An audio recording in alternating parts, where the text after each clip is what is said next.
is back.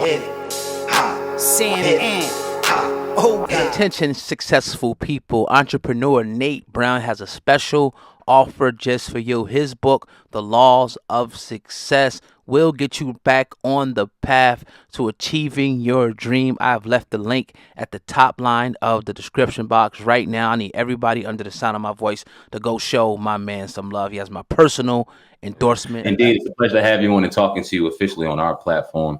Thank you for coming on. So how you feeling? I know you're out in San Francisco right now. Mavericks are about to play the Warriors, but overall, how was life in 2021 for Mark Cuban? You know, other than the stresses everybody's got, hey, I'm blessed. You know, life is good. Just trying to fight through it. I got vaccinated, so I'm happy about that. And just trying to keep my kids safe. You know, the normal thing that every dad does. Indeed.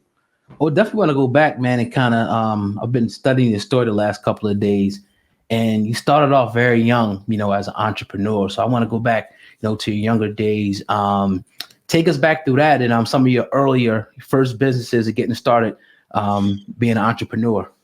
Shit. My first stuff, like, you know, my parents had jobs and everything, but we weren't rich. And so my mom always brought me up, if you want to get something, you're going to have to work for it.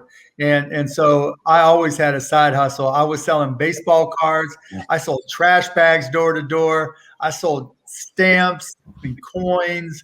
I sold candy. You know, those kids that sell candy? Yeah, that was me. While everybody else was standing at the grocery store, I was going door to door, knocking on doors, you know, let me fill that sweet tooth for you. And so I was selling everything. So you had a hustler's mentality and knowing that you wanted to be your own boss early on, but obviously you got into the workforce before you realized becoming an entrepreneur is really what you wanted to do. When is it like that breaking point for you at that 9 to 5 where you're like, you know what? This ain't for me. I got to get going. Well, when you get fired a couple of times, it kind of rolls on you and you figure it out real fast, you know. The way I looked at it, and still look at it, you know, I paid to go to college.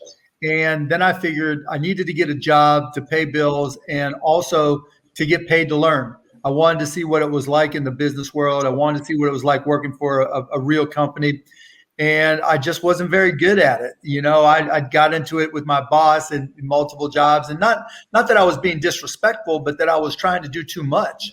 You know, like I got a job at a bank and I put together a group of people who started at the same time I did, called it the Rookie Club, and called up the CEO of the company at the bank and said, would you come meet us for a drink? And he loved it. But my boss, like, what are you doing going around me and this and that? And then it just went downhill from there. So, you know, I've realized that I'm an entrepreneur at heart. And when I got fired that last time at a company, Your Business Software, it was time to go.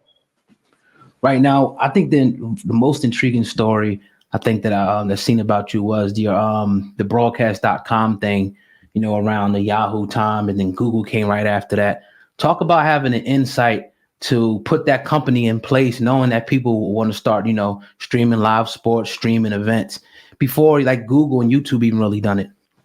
Yeah, we were long before then. This was like when the internet first got started. It was 1995, and one of my guys, Todd Wagner, came to me, and we used to get together. It was at California Pizza Kitchen, and we would just shoot the shit. And he was like, yo, you know, we need to be able to listen to Indiana University basketball with this new thing called the internet. Can you figure it out?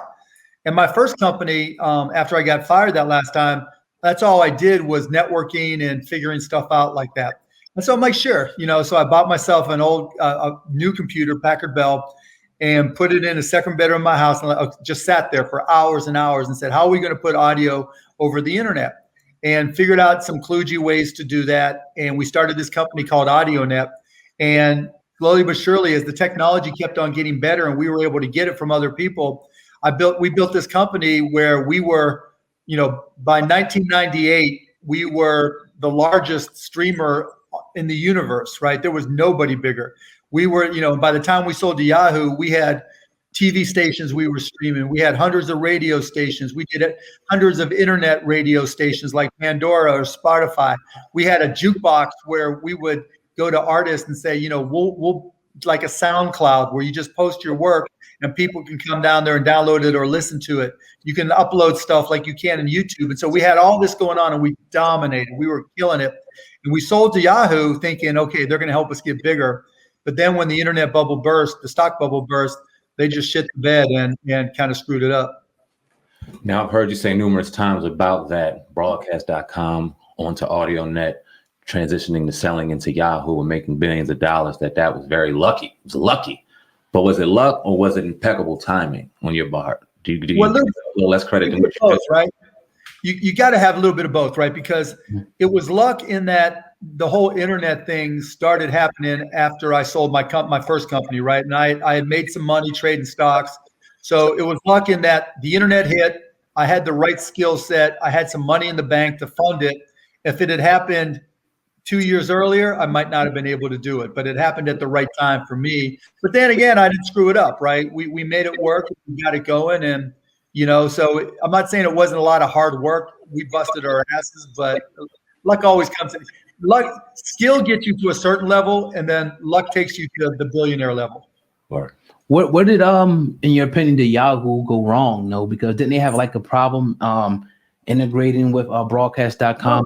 No, none of that at all. What happened was when the internet stock market tanked, what they did, their board of directors just freaked out because the stock price went so low. And so they were like, we got to cut costs. And then they cut costs and they never were able to rebound. And they did it not just to us, but to everybody. I'm curious to know, as streaming has evolved throughout between 95 and now, almost 30 years, did you see this coming then? And now looking at it, what do you think it can go? Yeah, I saw it coming for sure. That's why we started the company, went all in. I mean, I used to tell people, you're not going to want to get TV the way you always did. You don't want to get radio the same way. And then I said, by the time we get into cars and it's wireless, it's game over. And people used to laugh at me. They were like, what the hell are you talking about? I'll just turn on my TV. What the hell are you talking about? I'll just turn on my radio, and, I was like, no, you don't get it, right? It's all going to change. Bits are bits. People want to be able to get their streams or their content how and where they want it. Wait, guys, I'm going to pop this in case that feedback is me. Okay. Change that. No problem. Got Mark Cuban on the Hip Hop Uncensored podcast. Yes, indeed. Hit that like button, that 5-star rating, wherever you're watching or you're listening. Definitely enjoying the conversation. Yes. Thus far, got Mark Cuban in the building. So yes, sir, go ahead, continue. Okay, so and from there, it was like Yahoo. It wasn't that they couldn't. It was just everybody told me like you're an idiot, right? And usually when people tell me I'm an idiot, it means I'm going to strike it rich. But really, when you got a B next to your name, it takes luck. I don't care what anybody says. If I started over again, I know I can sell. I know I got the skills that I can become a millionaire times over. I just know I can do it. But to become a billionaire again, you got to have some luck going your way. Let me ask you this, because I was listening to a few conversations and I heard one of your business partners at the time say you walked into Yahoo and said, where you guys need to be. And either we're going to be your competition or you're to buy it. To walk into that with that kind of confidence to know I'm going to walk into a place of billionaires and let them know you need me. It's not the other way around. Yeah, it's easy to be confident when you're right. And I had no doubt in my mind where we were and where we were going. And so whether it was with them or somebody else, because we were getting other offers. And so we were going to be good no matter what. Nice. Talk about transitioning your early business, your experiences, learning from your failures, and all the way into all your businesses, including the Dallas Mavericks. Like, what did you learn early on that translated, to owning an NBA team and being successful in, your later business ventures? Yeah, I mean, by that time, I knew who I was as a business person. I still had a lot to learn. You're always learning because things are changing. But it was great when I made all this money and I was a Mavs season ticket holder and they sucked ass. And so, Mark Aguirre, who played for the Mavs, knew the current owner back then and connected me to him. I made him an offer he couldn't refuse. And within a few months, I owned the team. And from there, it was like everybody thought I would try to fit in to run the team like everybody else did. And I was like, no, man, this is what's worked for me. Why would I change? I work at internet speed and I'm going to go fast and break things. And that's exactly what we did. And it got me in some trouble. But, I was younger than players that were playing, and it was just like, let's just go have some fun. Let's try to turn this thing around. And, again, a little bit of luck when you got Dirk and Nash and Michael Finley, things tend to work. Now, what was I going to ask you about? No, okay, you get into the NBA. Now we hear about the NFL and the owners that it's a real tight knit group. It's very hard to get into the NFL as an owner if you don't have an in. Was it the same way with the NBA? And if not, how did the other owners perceive you first walking in? Well, I paid the highest amount for any NBA team ever. It wasn't even close, right? So that's what they liked about me. They hated everything else because I was just raising hell for them. And, you know, a lot of them didn't want me to come in, but there were some really good guys who stuck up for me. Jerry Buss, Michael Heisley, Herb Simon. There were just, you know, some of the old school owners were really in my corner because they thought the NBA needed new blood. And then there were some others that, you know, didn't want me anywhere near it because they were really old school. There were guys who used to yell at me in the Board of Governors meeting. You motherfucker, you never done anything in this league. Shut the fuck up. You know, literally. And David Stern is telling him, you know, come on now, calm down, calm down. I mean, just when I showed up, not wearing a suit, that was a big deal. Right. Now you talk about, you know, pretty much anything you get into, mastering it, reading about it, studying it, digesting it. What exactly did you do to get into the NBA? Did you like really study, you know, the NBA players, how to put a successful team together? Like what made you, you know, be successful as an NBA owner? I just dug in, right? It was funny because, you know, we had a general manager, had a coach. They thought I was going to fire him and I didn't because I didn't know what I didn't know, you know, and I'm not going to just fire somebody because hiring a coach, as it turns out, I didn't know it then, is the hardest thing to do in the NBA and all of professional sports. You know, every coach that's out there thinks they know why you have this problem or that problem and why you needed to fire your coach. And so I just figured, you know, I'm going to dive in. And I told our general manager, Don Nelson, that, okay, I'm going to start calling other general managers because I'm going to learn how this works. And I was calling other GMs, making trades. It was great. Talking to agents. It was like my own little fantasy sports team for real, you know. And then it got to the point, like I remember one time right after I bought the team, we had a deal worked out for Chris Gatling, a guy who played back in the day and had played with the Mavs before that and made an all-star team. And he was with the Nuggets, I think it was. And we had a deal to bring him back. And I was playing pickup with my guys, right? And I started shooting shit about how we're going to make this trade and everything. And then told somebody from the media that, you know, kind of gave him a scoop. And then the Nuggets got a hold of it and they, you know, busted the trade. They're like, shut that motherfucker up. We're not making the trade because, you know. And so you just learn these lessons, calling all the GMs and understanding how trades go down, how the CBA works, what players are into. You know, I remember talking to our guys and asking them, like, what do we need to change? What needs to happen? And hearing Gary Trent and Nash and Finn saying, look, this team is cheap. We stay at Holiday Inn with no room service. You imagine getting into Oakland, California at 3 a.m. and hungry as hell and trying to find something to eat. Is that what you want us doing? And so I just like, okay, we're going to upgrade everything. And that's what we did. Indeed. I want to get into something a little more serious, and that's the social issues and justice issues we dealt with it and we're continuing to deal with now. Now, the NBA was on the forefront of these issues, letting the players and their voices be heard, which was very admirable. On the other side, it's a lot of people who believe that there was some financial benefits to gain from the NBA doing so. Being an NBA owner, how do you feel about it? Being one of the few owners that were being praised for not just doing on the court, but off the court for your staff and things like that within the Dallas organization. So it was just the right thing to do. Yeah. You know, that's just how I was raised. Go ahead. Oh, so yeah. So as far as the naysayers that say it was for more so a financial purpose because the NBA and the voices that were in the players, there was a real good chance that they could have walked off and some real money could have gotten lost. So was it more of a business or was it more of a personal from the NBA collectively as a whole? I mean, a little bit of both, to be honest. But the reality is when you do the right thing, business tends to work out. When you take care of the people that you work with and you partner with and you treat them with respect and really try to understand what's important to them, things tend to work out. You know, you work with people long enough that, you know, and you do it well, they become family. And that's not to say we get it perfect, right? You know, the basketball side is different than the business side, and I've screwed up on both sides from time to time, but you know, I try to be authentic and try to do the right thing. And when you do that, business tends to work out. And I think, you know, we don't always get it right, but we certainly try.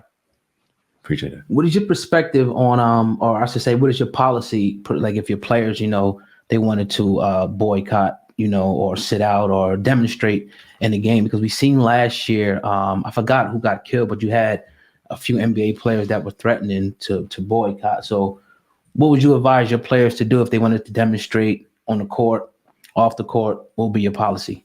Do what you think is right, but realize the consequences, right? Because there's emotional consequences, there's financial consequences, there's personal consequences, there's, consequences to the movement that you may be involved with, right? So there's always trade-offs. And just as long as you make the decision, with your heart, soul, and mind too, then I'm going to support it, because none of this is easy. And when you're trying to, change is always hard, change is always messy, change is always sloppy.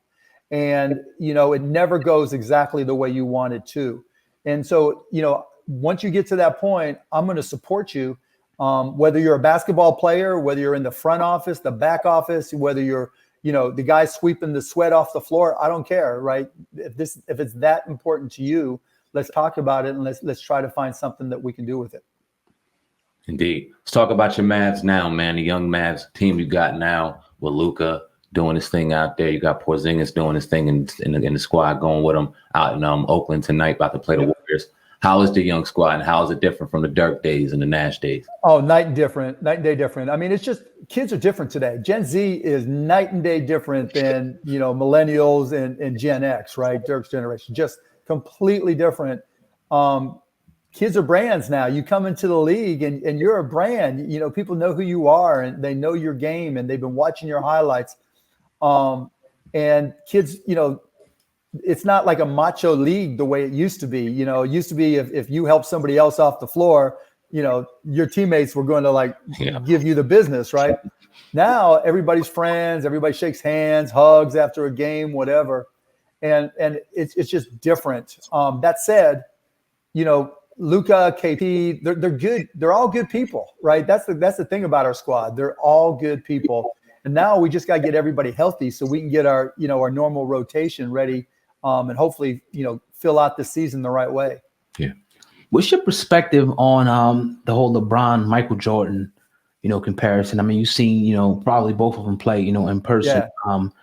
Who would you say is better now? That's the big debate going on. Who's more depends dynamic? On the team you got. It's all about winning a championship, right? And so it really depends on the team you've got going for you. The better the team, the more valuable LeBron is. Because LeBron, more than Michael, made his teammates better. LeBron just plays with amazing basketball IQ, knows how to get and will get the ball to the right player at the right time. Whereas Michael, he's just that killer all the time. He doesn't care who you are or who you play for, his team or your team. When the ball's up and he gets it in his head, he's going to score. That's what he's going to do. And so, if I needed one guy, if I had a squad and I just needed one guy who was a killer, I'd go with MJ. If I had four really good players and I wanted somebody to just raise the level of his teammates' game, and I thought that would win us a championship, I'd go with LBJ. Love LeBron, but we'll always be Jordan over here. Goddamn it. Always Jordan over here. Mark Cuban, Mr. Cuban, can you give us your top 5 Mavericks players of all time, in your opinion? Your top 5 Mavs players. Dirk, Luka, Rolando Blackman, Mark Aguirre, Derek Harper. Is that 5? Yeah. In that order, or just? Yeah, no, in that order. And let's just say I qualified, but you have to have played a good 5 years. You got to be a lifer with the Mavs to count. Nice. Could you go into for us? I mean, it's not every day that somebody gets to talk to a billionaire. So, and we're doing it for free, which we definitely appreciate. Absolutely. Could you go into your daily routine and what it takes, not only to get to a millionaire and a billionaire, but to keep it, to sustain that? What do you do every day? I do one thing every single day. I learn. I learn because business is the ultimate sport. You guys know with the podcast, right, how competitive that is. You're competing with millions of podcasts trying to get attention, trying to get sponsors, trying to get advertisers, trying to get listeners. It's not like there's a season where, I'm going to trade this guest for, from my podcast for a guest on another podcast, or the season's over, right? We get a fresh start. Everybody zeroes up. That's not the way business is. You compete all the time with everybody. And in order to compete, I keep on learning. So what I do in the morning, I'll still be in bed. Actually, I'm getting up, 6:30, whatever, lay in bed, kill my emails off, as many of them as I can get through. And then I'm figuring out what it is I need to learn to give myself a competitive advantage, and what it is I need to do with or for my companies to give them an advantage or close some business. Work out, spend time with my family, rinse and repeat. Talk about throughout your time in becoming a billionaire, becoming the entrepreneur that you are, in gaining and keeping good relationships throughout your journey. Yeah, I mean, look, my friends from high school are still my best friends. My friends from college are still my best friends. I wasn't looking for new friends. You pick up running buddies that come and go over the years, but my guys are still my guys. And I just try to treat people with respect and, be nice. I think the biggest thing I've learned over the years is that nice works. When you try to be a hard ass or, just trying to, try to prove that you're bigger, stronger, richer, faster, whatever, it makes it harder. Like when you treat people authentically and with respect, that word gets around and people are going to want to do business with you. And I think that's really what I've tried to do. Just be myself, stay true to my roots, keep on learning, and, stay close to the people I'm close to. For the show Shark Tank, you invested, millions of dollars with different, businesses. What do you look for in the business to be willing to invest in it, I should say? Yeah, I mean, Shark Tank every Friday nights on ABC, 8 p.m. Eastern, 7 p.m. Central. I'm always selling, right? What I look for is something that makes me say, shit, why didn't I think of that? They walk in and they start pitching and I'm trying to figure out what it is. I'm like, damn, that's a good idea. So that's the first thing. If it's like, why didn't I think of that? Or if it's this guy or this woman is really, really good, they're really smart, and maybe the business isn't as far along as I would have liked it to be, but I believe in them and I think I can help them. That's the second thing I look for. And then sometimes it's a little bit of both, where it's like, that's just a good product. It may not be the best or it may not be unique, but I think we can really do something here. So those are the things I look for. I seen you just recently invested in the legendary burger company out of yeah. I seen them early on because I'm a vegan, and I was looking up like different vegan recipes and things, and they came across my board early on, and I was trying to order their food, but the shit kept selling out. Yeah. On Shark Tank, I'm like, wow, I was proud of them. That was really great to see. Dwayne and that crew was crushing it. If you're in the DC area, you can even catch them at some of the grocery stores, and they'll do pop-up stands because, most places, when you have food and you go into a grocery store, they hand out free samples. With these guys, they're like, nah, our stuff is so good. The legendary vegan burgers are so good. We're going to charge you for your samples and you're going to love them. And then you're going to go buy more. Nice. And you can also buy them online at Legendary Burgers. I think it's everything Legendary is their website. And they're really, really, really good.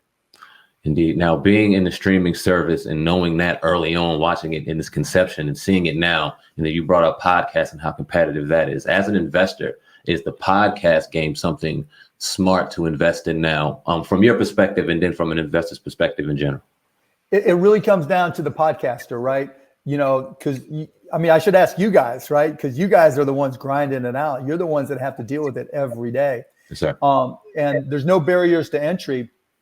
But I did invest in a company called Fireside Chat, which is, we're calling it Podcast 2.0, because one of the challenges with doing a podcast like right now is you don't get any audience feedback while you're doing it. You think you have a feel and but even when people download you and watch it, unless you're streaming live and looking at your comments like on YouTube or whatever, then you're not getting any feedback. And with Fireside Chat, there's little things like you can do a live audience. The audience is by invitation only. It's not like Clubhouse where anybody can come in. It's invitation only. They've got little buttons where you can clap. You hit the applause button. You hear the scream button, the boo button, right? So you get tactile feedback in real time. Mm-hmm. You can invite people up to share and ask questions. And then they've got the tip jar thing working, and we may even do some crypto stuff with it. But the whole point is, by doing some interactive things, you really can make the podcast more advanced because it gives you that interactivity, that feedback that you really don't know. And it's like being a performer, right?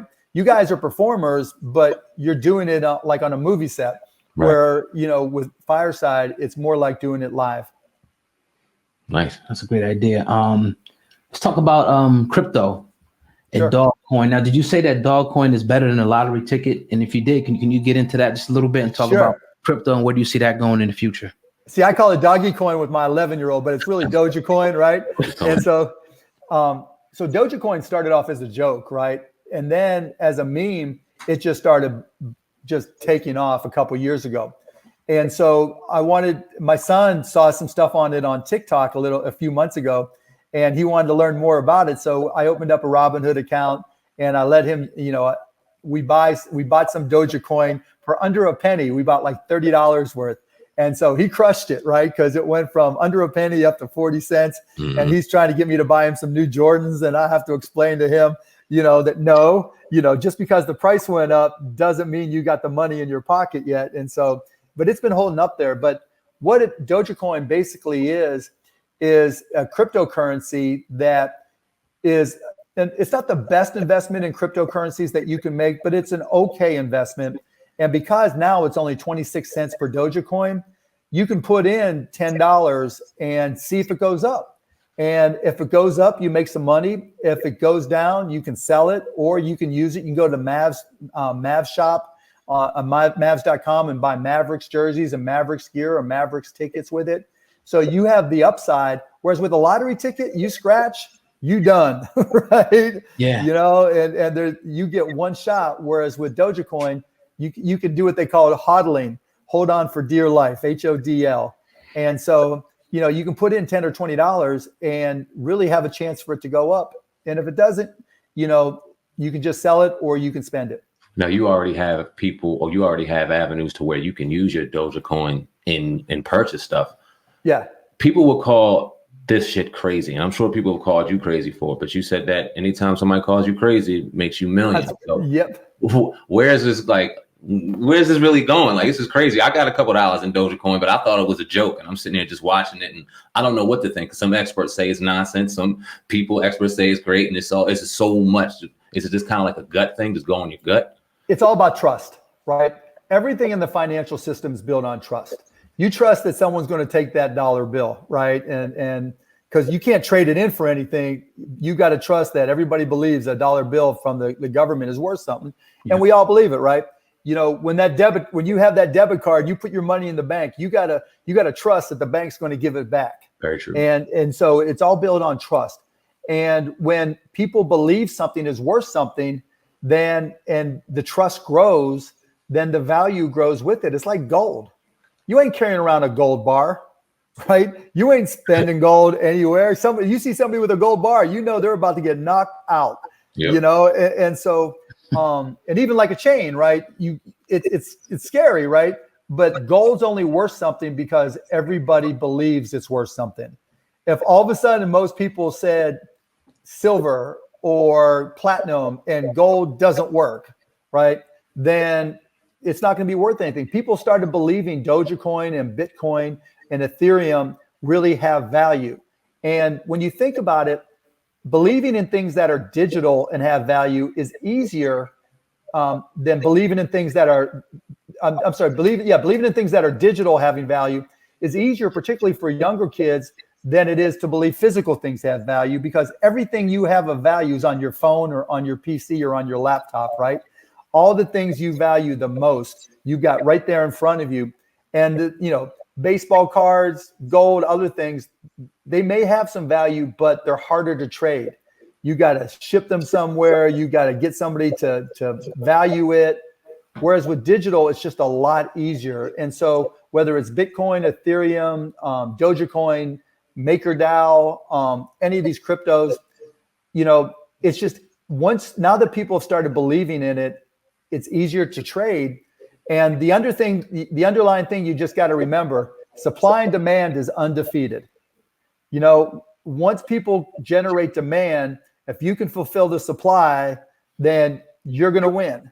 And that's what's worked with Doja coin. That's what's worked with Bitcoin. That's what's worked with Ethereum, because they're just easier to deal with.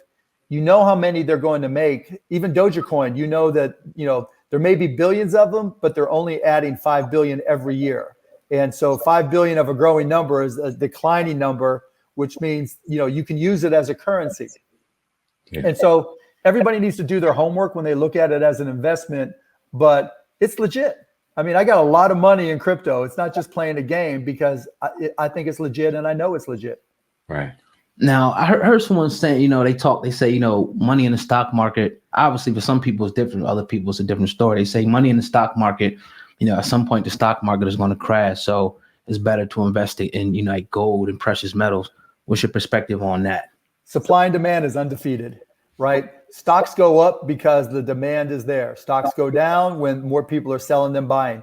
Gold goes up when the demand is there. Now, I'm not a fan of gold for the reasons I kind of mentioned. I think it's old school. And because you have to mine it, physically mine it. And that's a lot.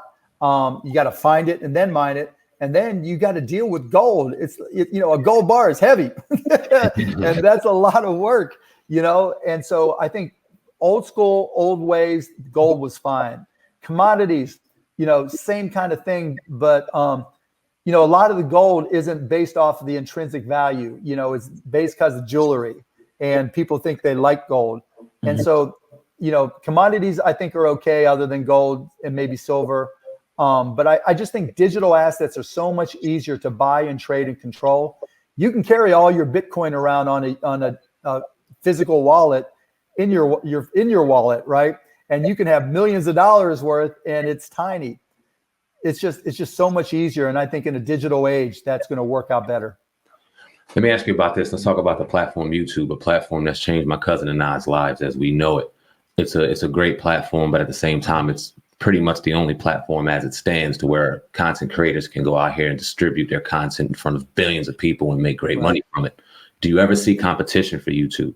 I hope so. You guys hope so. Yeah, right? Indeed. Because they set the rules all the time. And so, I've been saying this for a while, though, that I thought there'd be competition, but there really hasn't been, because the network effect matters. There's a big audience there, and the way their algorithms work, once you hip hop uncensored, they're going to connect you to something similar, and vice versa.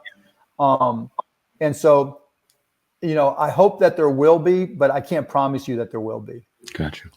So to go back to the Google Yahoo thing, I can remember back when we were in school, it was all Yahoo. Yeah.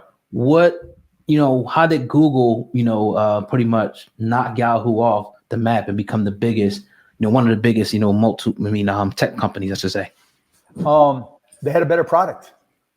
Yahoo was worried more about their stock price than their product, and it showed. You guys have to be authentic to your audience. You can't, do whatever all your sponsors tell you to. I'm sure you've had lots of requests you've had to turn down because they want you to sell A, B, or C, right? Yeah. And Google was the type. I remember going to visit their offices right when they got started, and they were showing me their growth path, and they were crushing it right from the beginning because, look at Yahoo now. Yahoo's been around for 20 years, and they haven't been able to figure out how to make their search engine good enough for people to want to use it. Google's just done a better job. Where do you see Amazon going? Obviously, they're going up and up, but do you see them being able to put, a video platform together to rival YouTube? Because they're similar. I doubt it. Doubt it? Yeah, I doubt it. I mean, Amazon is crushing it the way they're doing it. I mean, that's my biggest stock holding. Amazon and Netflix are my two biggest stock holdings. And they don't need to deal with the hassles of user-generated content, particularly globally. All the shit that happens on YouTube that Google has to deal with, all they got to do is focus on selling product and streaming their own, shows that they put together. And that works for them. They'll keep on adding things, but I don't see that being one of them. At least not now.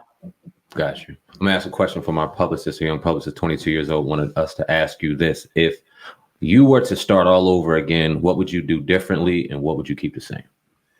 Well, the technology obviously is different. Just, conceptually, I do it all the same. The fuck ups and everything, because it worked. But in terms of what tech or what I do now, if you would have asked me this 6 months ago, I would have said that I would have become an expert in Amazon Alexa, because so many people are getting Alexas, but they don't know how to get all the features.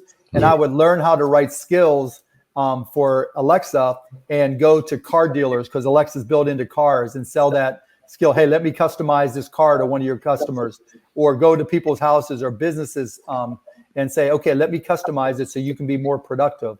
That's probably, if I was 16, 18, 20, that's what I would do. Now, today, I probably really teach myself this programming language called Solidity, which is for smart contracts on Ethereum, because I think there's a lot of new, unique business applications that I'd be able to create. Thanks for that. Awesome. Now you made an ebook, Yeah. Can you talk about that and creating that, and how did that do for you making the ebook?